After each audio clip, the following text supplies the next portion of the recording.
Welcome to Savvy Business, Life Unscripted with your host, Christina Rivera, where our guests share their wisdom and valuable business tips, empowering our audience to expand their personal potential. Dr. Greg Hammer, welcome to Savvy Broadcasting, a Life Unscripted today. We're so grateful to have you here today. We are going to talk about a topic we've talked about, but never more important than it is today as we're ending out 2020 and going into 2021, and that is working remote and how to deal with burnout. Two things that are becoming paramount in this new age of after COVID, at least I hope it's post-COVID. That is the name of our new show, Life After COVID. But I'm so grateful to have you share with us today. How are you? I'm well. It's great to be with you. Yeah. So share with me, you work at Stanford. How did you get to focusing and helping people prevent burnout? How did that come across for you?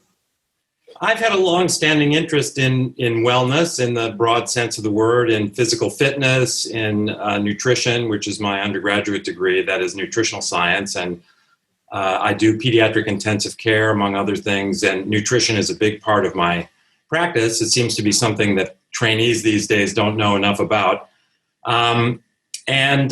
So given my interest in wellness, I've been a long-time meditator and sort of had an epiphany about 10 years ago relating to happiness and where to find it. And I got involved in our Stanford WellMD program shortly after its inception about 5 years ago. And, I got invited to give a talk at an international meeting on physician wellness. And as burnout became a bigger item on the map of hospital administrators and the rest of us, I was invited to give talks about burnout and what are its drivers and how to mitigate or prevent it.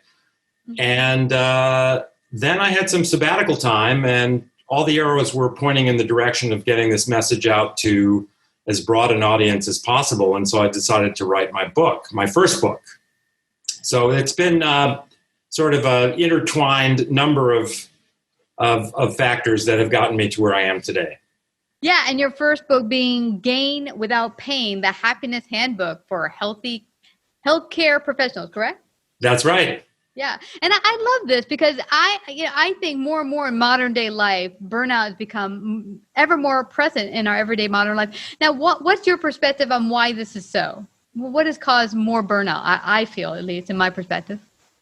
Burnout can be defined as emotional and physical psychic exhaustion caused by stress. I think that might be the simplest definition of burnout. And of course, stress is something we all deal with chronically, and we can all learn to have less of it in our lives. But certainly since the pandemic began, there's an added thickening layer of stress, I would say, as we're dealing with so much uncertainty. And, stress comes in part from internal factors, judging ourselves, for example, but it comes from concern about the future as well. And certainly now there's a great deal of unknown regarding the future. When will the pandemic wind down? When, if ever, will we get back to some kind of semblance of normality? It may never be the same normality, but so there's a lot of unknowns in our lives and our thought processes. And that brings us to sort of a maladaptive consideration of the future where fear and anxiety dwell. And that, in fact, breeds stress and therefore drives burnout. It's interesting. A lot of people I'm talking to, one thing that's become paramount, and there's been studies on it, and my friends have confirmed it, who work in jobs and work with consulting clients and such, say that now, because of COVID, because I'm kind of trapped at home, I'm actually working more hours and not putting up those boundaries with family and work. Like they've kind of intermelded together, where you're not putting the boundary like this is fun time, this is kid time, this is business time. It all kind of just melds together. Absolutely. And that, we can look at the drivers of burnout, whether it's in healthcare or in everybody's everyday life, especially with COVID. The drivers point to the solutions.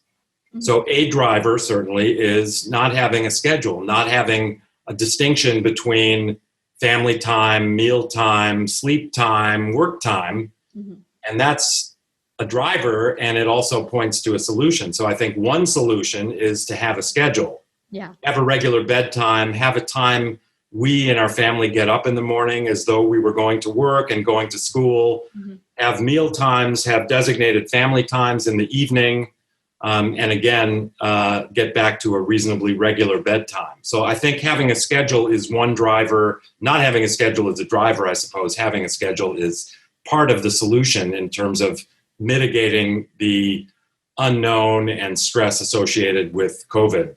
You know, it's also interesting because for me, one of the most difficult parts of the lockdown and when I was living in New York was really the separation of people, because I'm a very much people person. I love the show. I get to connect with people in some fashion. But for me, I'm very physical too. I want to connect physically with people. So for me, a big stressor for me has been how to deal with not having that physical contact with all the people I was connecting with physically back before COVID. What are some of your suggestions on people who might be like me, who kind of really, love that connection? Well, I think, the A in GAIN, the GAIN is actually an acronym for the 4 pillars of resilience and happiness. And the first one is gratitude. The second one is acceptance, and then intention, non-judgment. I think there are certain things. Well, let me just back up a second and go to the G first. We'll start from the beginning. Gratitude is something that is intrinsically linked to happiness. You can be deaf and happy. You can be blind and happy. You can be poor and happy, but you can't be ungrateful and happy. So gratitude is key. And for those of us who are really suffering during the time of COVID, let's just take a step back and go back in time 100 or so years and look at the great influenza pandemic of 1918. There are actually some very moving YouTube videos online and lots of other information about that pandemic and its absolute horrors. 50 million people perished worldwide, give or take a few million. We don't have exact numbers. But if your listeners and watchers just tune in to some of the YouTube videos from that pandemic, you can easily see that medical care was far inferior to what it is today. Access to fresh food, shelter, ability to connect with people outside the home. People inside the home were dying, and there were not enough wagons to pick up the bodies and places to bury the bodies. And so people had loved ones who had died in the house. They had to put in a room and wait days and days for the body to be retrieved. You can just imagine the horror. Now, if we fast forward to the present time, we can really appreciate how much better we have it now. So let's be grateful for what we have, COVID versus the influenza pandemic being one example, and not focus on what we don't have. This is part of our negativity bias. We tend to dwell on the negative and forget the positive. Yeah. So let's catch ourselves doing just that and remind ourselves of all the wonderful things in our lives for which we have to be grateful. So the A being acceptance, I think we do have to accept the fact, to your question, that we can't have the physical intimacy with our friends and loved ones that we have had in the past. However, we can be grateful for what we do have, and that's alternative ways for us to connect. So we may be physically isolated and not have that physical contact, but we do have the ability to be virtually tuned in and kind of, again, dropping the negativity bias and putting a bit of a positive spin on it. I think that many of us have connected with people that we weren't really in touch with anymore or haven't been in touch with in a long time. And the ability to have Zoom and Skype and FaceTime, again, not something our forebears had in 1918, is a real gift. And I can tell you myself, for one, I've reached out and connected to several people that I love dearly that I really haven't communicated with in more than 5 years. And so, there is kind of a silver lining. Let's kind of appreciate the positive aspects and let the negative aspects go and just accept those negative things that we cannot change. Yeah, I love that you focus on that because one thing I remember I think probably the first month I was the most bummed and I was like, oh, this sucks. I can't connect with my friend, my family. But yeah, you're right. I started to realize that, hey, I'm not traveling 2 hours a day. That's kind of awesome. I got 2 extra hours to deal with. And now there's that stress of running to the train, getting dressed up. Now, one thing I have to say for me, I did dress up and put some makeup on in the morning because it gives you that sense of boundaries, like, okay, this is work time. And it helps you get in the groove of working, where some of my coworker friends were like, oh yeah, I'm just sitting with my pajamas on. Like, forget about it. If I'm here with my pajamas on, I'm going to go like, no, it ain't going to work for me. But you're completely right. Kind of focusing on some of the blessings we have that actually, without this time frame of everything being so accessible internet wise, we would be cut off from each other completely, which is totally fabulous. And things brought into us, like Amazon bringing food to us if we couldn't go to the store, which we didn't have in the 1800s either. No, I think that's going to be part of the new normal, at least for me, because you like it. I've discovered Amazon, and I know in the beginning of the pandemic, there were long wait times to get food delivered. Yeah. Excuse me. But also I've discovered Costco, which has an expanding repertoire of organic food, where it's almost always possible to have food delivered within 2 hours. Wow. So, I don't know if we pay a few bucks extra, we hopefully tip the driver, and they need to live as well. So I'm happy to do that.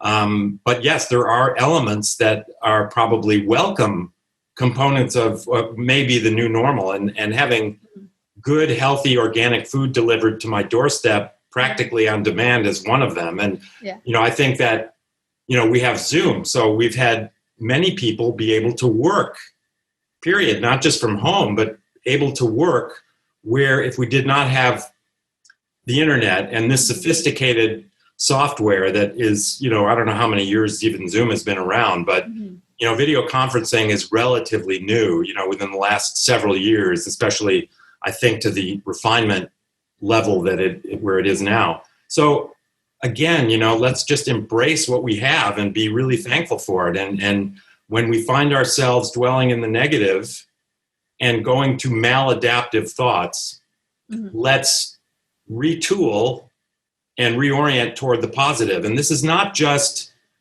woo-woo, everything is rosy and we're going to be happy and we're going to kind of suppress negative thoughts. No, the A in gain, acceptance, means we discern between those painful, uncomfortable elements that we cannot change and those that we can change. Like the Serenity Prayer would have us be reminded. And those things that we can change, we decide what our priorities are. And if we can change them and we have the time and energy, we work on those. Those things we can't change, we sit during our 3 to 5 minute morning gain meditation. And really, as we're in touch with our breath, we go through our gratitude, we get to acceptance, and we actually visualize opening our chests and opening our hearts and bringing this pain and discomfort in. Bringing it closer and closer until we really merge with it. And when we do that, we ask ourselves the question, can I live with this forever? And when the answer is yes, it's really not as bad as I thought. When I was considering it as a remote thing, I brought it in, I've merged with it. It's not that bad. I can live with this. Yeah. Then we have a level of peace. Then we can go to our intention. And for example, with regard to the things that we can change, we can determine what should we really focus on. And one thing we can focus on is rewiring our brains, because we have developed, I tell the story of from the newborn to infant, toddler, child, school age, teenage years, how we acquire patterns of thought. And, I'm a pediatric practitioner. I practice pediatric intensive care and pediatric anesthesiology, and I see kids of all ages every day, and we develop these ways of thinking. We can appreciate teenagers are very self-conscious. They're very focused on the negative. They're very self-judgmental, and they judge other people too. They're always, as we are to some extent as adults, always comparing person A to person B or person B to myself. And I'm smarter than they are. They're better looking than I am. This guy's a better athlete than that one. We're judging constantly. And given the negativity bias that we acquire, we judge ourselves most harshly.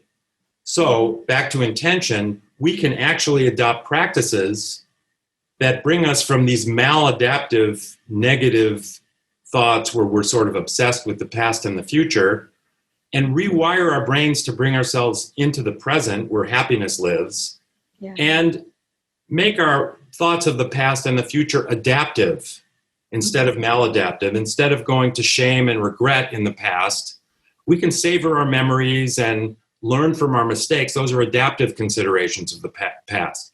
But we tend to dwell well beyond that on negative things in the past. And the same with the future. We need to plan to some degree. We need to look forward to happy moments with our families and our loved ones. But let's not go to fear and anxiety, which is our obsession with the future, beyond the adaptive. And we can actually change the way we think. Yeah, it's interesting you say that, because I think no matter what age group you're in, we tend to go straight for the negative, whatever it is. And I love the gratitude being the first piece, because often that is for myself. When I step back, I'm like, you know what? It's not so bad. And this recalls many years ago for me, I had this intense fear of flying. And one thing I decided to do once I got myself into an airplane is I once said to myself, you know what? What's the worst that can happen? I could die, right? So I stopped trying to push against the idea of I could die, and just said, let's just go with it. Let me not push against it. Because what I was finding for me, the more I kept trying to, the more it was getting stronghold over me. When I stopped trying to push it away, I said, it's here. No, that's extremely important. Pushing away equals resistance. And resistance is the converse of acceptance.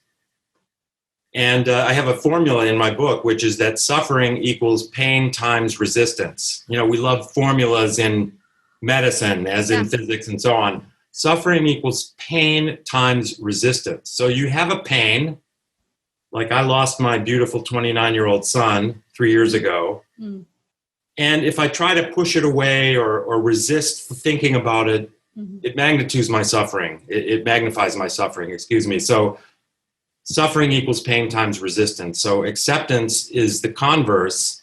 Once we accept things, we feel that the suffering goes down, just as with your fear of flying.